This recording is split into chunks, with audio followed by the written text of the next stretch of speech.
নিউটাউনে প্রায় সব অঞ্চলে তৃণমূলের দুটি করে শিবির রয়েছে, যার মধ্যে উল্লেখযোগ্যভাবে নবাবপুরে আমরা দীর্ঘদিন দেখছি একদিকে উপপ্রধান সাইফুল ইসলাম, অন্যদিকে পঞ্চায়েত সদস্য হাফিজুর রহমান অর্থাৎ লিটন। দুজনেই তৃণমূল নেতা হলেও তাদের আড়াআড়ি ভাবে মতবিরোধ রয়েছে, যা বিভিন্ন সময় সামনেও চলে এসেছে। কয়েকদিন আগে এই সাইফুল ইসলাম সব্যসাচী দত্তকে ফুল দেন এবং মিষ্টি খাওয়ান। সেই ছবির সামনে আসতেই শোরগোল বেঁধে যায়। অপরদিকে লিটন এবং তার লোকজনদের নৈশভোজের আয়োজন করতে দেখা যায় এবং সেখানে আসেন বিধায়ক তাপস চ্যাটার্জি সহ তাপস চ্যাটার্জি ঘনিষ্ঠ একাধিক নেতৃত্ব। এবং ওখানে পাথরঘাটা গ্রাম পঞ্চায়েতের উপপ্রধান আক্তার আলী গাজী অর্থাৎ টুটুন এর জন্মদিন পার্টিও করা হয়।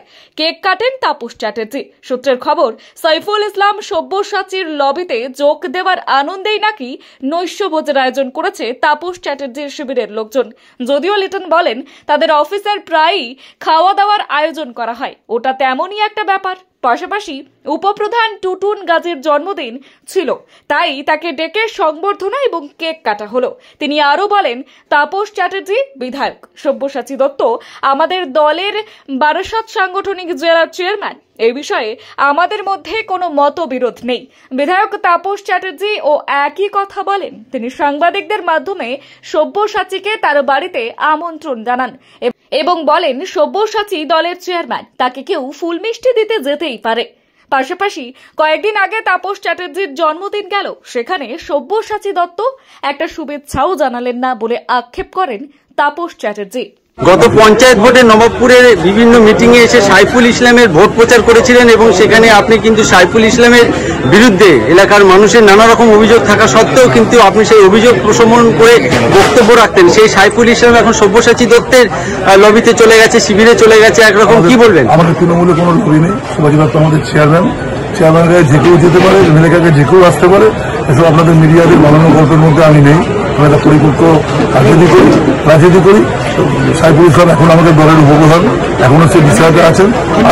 আমি দলের কোনো কথা বাইরে বলি না। আমার স্বামী স্ত্রী ঝগড়া হলে যেমন বাইরে বলা উচিত না, সন্তানের সঙ্গে লড়াই হলে যেমন বলা উচিত না। সাইফুল ইসলাম আমাদের দলের অনুপপ্রধান, কোথায় কি আছে না আছে ব্যাপার। আমার দলের কর্তব্য ছিল আমি এমএলএ হিসেবে দলীয় প্রার্থীকে জেতানো। যেখানে গ্যাপ ছিল আমি বিষয়টাকে করেছি। লিটন আমায় খুব প্রচুর সাহায্য করেছে। সমস্যা থাকে যায় না, বিষয়টাকে করেছে। আপনি আচরণ ধর্ম অপরকে ছিলাম। কেউ পার্টিতে অভ্যাস না, কেউ পার্টিতে বিষয় কিছু নেই। এটা হবে এই চেয়ারম্যান যদি আমার কোনদিন চা খাওয়াতে ডাকে, আমি তো চলে যাবো, কোনো অসুবিধা নেই। তুমি চা খেতে যাবে, যাবেন, আপনি যাবেন। আমি তো একসাথে কাজ করি, কিন্তু খিপকে টাইপের লোক। যদি কোনোদিন ডাকেন, বলবো 2 কাপ 3 কাপ চা করে নেবেন, বলে দেবেন আমার ওই যে বলেছেন খিপকে টাইপের লোক। তো যদি করে রাখেন, তো উনি যদি আমার বাড়িতে ওনাকে আমি সাথে তো অসুবিধা কি আছে, একই দল করি। আপনারা ভাগ করছেন, ভাগ করলে আপনার মিডিয়া ভালো চলবে। এটার জন্য তো ওই কাপে আমি পার্টিতে রাজি না, মানে রাজি না। আমরা এখন দলে আছেন, তিনি একটা কর্পোরেশনের চেয়ারম্যান, আমি একটা বিধানসভার বিধায়ক। তিনি আমাদের দলের চেয়ারম্যান হয়েছেন, যদি আমাদের সভাপতি বেশ পার্টি তো চেয়ারম্যানের কাছে যদি বলেন উনি যদি আমাকে চা খেতে ডাকেন, ভালো করে চা খেতে ভালোবাসি, আমি বলবো আমি আস্তে আস্তে ডেপুটি মেয়রের সময় বলবো যে আমি ঠিকতে টাইপের হবে। বেশি করে যদি কখনো ডাকেন, আমি 2 কাপ 3 কাপ চা খেয়ে আসবো, অসুবিধা কিছু নেই। এবং যদি কোনো মনোযোগ গোপন কিছু কথা শেয়ার থাকলে শেয়ার করবো, অসুবিধা কি আছে। দলের মধ্যে আমি ছোটবেলা উদার প্রকৃতির লোক, সবার সঙ্গে কথা বলতেই ভালোবাসি, কথা বলেই জীবন কাটিয়ে দিয়েছি। মানে বিষয়টাকে রাখবো, অসুবিধা কি আছে। উনি যদি কোনোদিন আমার বাড়িতে আসেন, একটু বলে করে আসতে ভালো। আমার তো আঙারি টাইমে আমি থাকি, তো বলে রাখবো আমি তাকে থাকবো। মানে বাড়িতে আসতে, বাড়িতে বিষয়গুলো করবো, উনি কি খেতে ভালোবাসবেন বলবেন, ভালো করে খাইয়ে দেবো, অসুবিধা কি আছে। 26-এ লড়াই করতে হবে। তাহলে এক জায়গায় দাঁড়িয়ে মমতা বন্দ্যোপাধ্যায়কে 4 বার মুখ্যমন্ত্রী করতে হবে, এরকম ব্যাপার। আপনারা এগুলো কিন্তু মারা যাবো না। সেদিনকে আমার যারা বিরোধী তারা মারা দিতে আসলেও না, ছেড়ে মারা দিতে হবে। মানে যেটা শোনো, ওটা কোনো কথা না। এগুলো নিয়ে কোনো বিতর্কিত কোনো কথা বলবেন না। শুভ জন্মদিনে এসছেন, বিষয়টাকে রাখুন। এবং আপনি সুভাষী বাবুকে বলবেন যে আপনাদের মাধ্যমে তাপসদা খুবই এক্সপেক্ট করেছিল যে আপনি আমাকে জন্মদিনের একটা শুভেচ্ছা দেবেন। শুভেচ্ছাটা দেননি। যদি মানে আমি একটা অর্থ নিয়ে গরিব মানুষের সেবা করি, যদি অর্থ পাঠিয়ে দেন, খুশি হবো আপনাদের মাধ্যমে। দেখো, কে কোথায় যোগ দিল, আমি আগেই বলেছি যে আমি বুঝি তৃণমূলটাকে বুঝি, যে আমরা তৃণমূল। আপনি যার যার নাম বলবেন, সবাই তৃণমূল। সব্যসাচী দত্ত আমাদের চেয়ারপারসন হয়েছে উত্তর 24 পরগনা বারাসাত সাংগঠনিক জেলা। এখানে বিধায়ক আছে তাপস চ্যাটার্জি। আমরা সবাইকে দেখেছি। বিগত দিনে বিধায়ক ছিলেন সব্যসাচী দত্ত, তারাও কাজ দেখেছি। আমরা তৃণমূল করে তৃণমূল তৃণমূল কংগ্রেস কাজটা কিন্তু আমরা উপর থেকে তৈরি করে নিয়ে আসি যে আমাদের নেত্রীর কি নির্দেশ থাকে।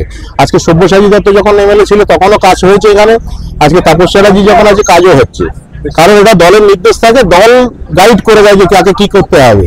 কেউ যদি ব্যক্তিগতভাবে কাজ না করে সেটা সেই বিধানসভার ব্যাপারে। আমাদের এখানে যে যখন এমএলএ এসেছিল ভালো কাজ হয়েছে, কাজ করেছে, সবাই কাজ করেছে, দল কাজ করেছে, ব্যক্তি কেউ একজন বড় নয়, দল এখানে আমাদের কাছে বড়।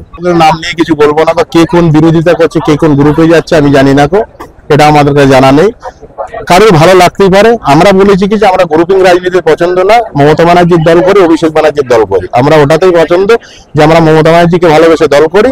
যতদিন মমতা ব্যানার্জি, অভিষেক ব্যানার্জি এই দলটাকে টিকিয়ে রাখবে, আমরা যতদিন খাটতে পারবো ততদিন আমরা তৃণমূলটাই করবো। খাওয়া দাওয়া হবে, মানুষ আসবে, ভিড় হবে না? ভিড় তো মানুষের জন্য, খাওয়া কার জন্য করতে? আমি তো নিজে বাড়িতে ভালো মন্দ খেয়ে নিতে পারি, সেটা না, কিন্তু টোটাল টিমকে নিয়ে, সবাইকে সাথে নিয়ে যে খাওয়া দাওয়া হবে, এটাই আমাদের মেন। খাওয়া দাওয়া এটা প্রথম নয়, আমরা মাঝে মধ্যেই করি। আগেই বলেছি যে আমরা বাঙালি, বাংলা ভাষার উপরে যেমন অত্যাচার চলছে, সেই অত্যাচার আমাদের বন্ধ করা, সেটাও কাজ। তেমন বাঙালি মানুষজনকে একত্রিত ভাবে এক জায়গায় থাকতে হবে। আমরা বাঙালি, খাদ্য রসিক মানুষ, আমরা খাওয়া ভালোবাসি, তাই জন্য খাওয়া দাওয়ার প্রোগ্রাম।